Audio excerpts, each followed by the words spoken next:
বিসমিল্লাহির রহমানির রহিম।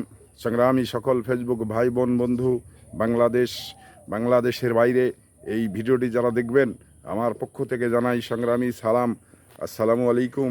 সংগ্রামী উপস্থিতি, যে বিষয়টি আমি আপনাদের সামনে শেয়ার করার জন্য এসেছি, সে বিষয়টি হলো এই যে বাংলাদেশের পুলিশ ছাত্রদের প্রতি এত ভয় কেন, এত ভীতি কাজ করছে কেন? কারণ ছাত্ররা তো, আমরা যারা জনগণ রয়েছি, তারা তো তাদের সামনে দিয়ে যাতায়াত করছি, কথা বলছি। ছাত্ররা তো আমাদেরই ছেলে, কিন্তু এই যে বাংলাদেশের যে পুলিশ, এই পুলিশরা এত ভয় করছে কেন? এই বিষয়টি কিন্তু আমার মানে বোধগম্য না, যে কেন ভয় করছে। কারণ এই পুলিশ 2,20,000 পুলিশ বাংলাদেশে রয়েছে। তো এই 2,20,000 পুলিশ বাংলাদেশের উন্নয়নে, বাংলাদেশের সার্বভৌমত্ব রক্ষা করার ক্ষেত্রেই তারা কিন্তু প্রতি মুহূর্তে কাজ করে যাবে। তো সেই কাজের জায়গা থেকে তারা তাদের মানে বিভিন্নভাবে তাদের কাছে মনে হচ্ছে যে তারা অনেকটা ভয়ে ভীতু। তো এই ভীতুটা কেন, কী জন্যে, কারণটা কি, আমার কিন্তু বুঝে আসে না। তো সংগ্রামী উপস্থিতি, যে বিষয়টি আমার কাছে মনে হচ্ছে, যেমন আজকে কিন্তু একটি প্রথম আলো পত্রিকাতে রিপোর্ট আসছে।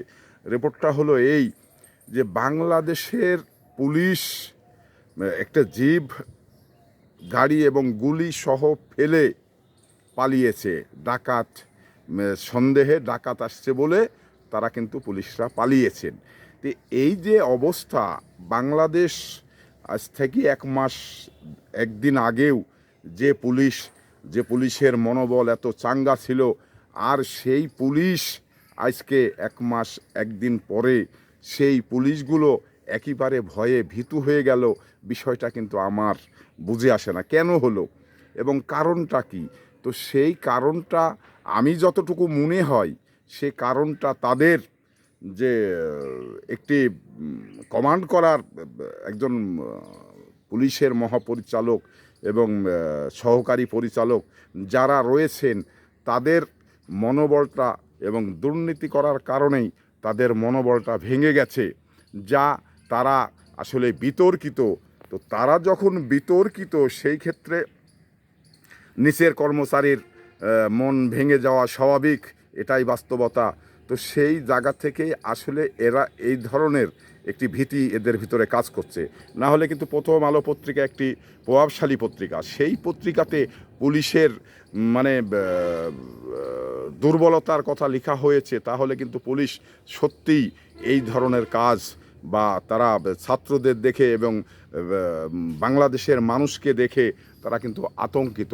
তো সেই আতঙ্কের জায়গাটা পুলিশের যেন কেন কাজ করছে, কি বিষয়, তারা কি সাবেক 1 মাস আগের যে পুলিশ, সেই জায়গা থেকে ফিরে যেতে পারছে না, নাকি তাদের মানে মন্ত্রী মিনিস্টার নাই বলেই তারা কিন্তু সেই জায়গাতে যেতে পারছে না, যার কারণে তারা দায়িত্বশীল কাজগুলো করতে পারছে না, নাকি না এরকম কিছু।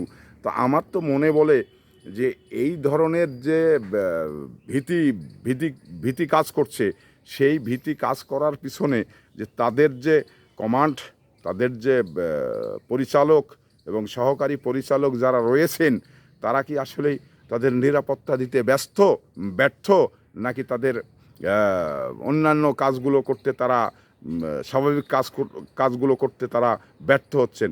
তো যার কারণেই পুলিশ, প্রথম আলোর মতো একটি প্রভাবশালী পত্রিকাতে যদি এই রকম ধরনের রিপোর্ট আসে, তাহলে সেখানে পুলিশের মানে মনোবল, আর যারা সদস্য রয়েছেন তারা কিন্তু মনোবল ভেঙে যায়। সারা বাংলাদেশে 2,20,000 পুলিশ রয়েছেন।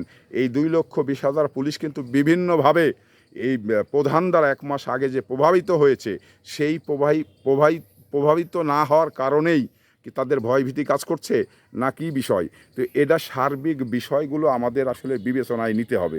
তো সেই সার্বিক বিবেচনাগুলো আসলে যদি আমাদের চিন্তা চেতনার ভিতরে থেকে থাকে, তাহলে এটা নিয়ে বিশ্লেষণ করলেই তার উত্তর কিন্তু খুঁজে পাওয়া যায়।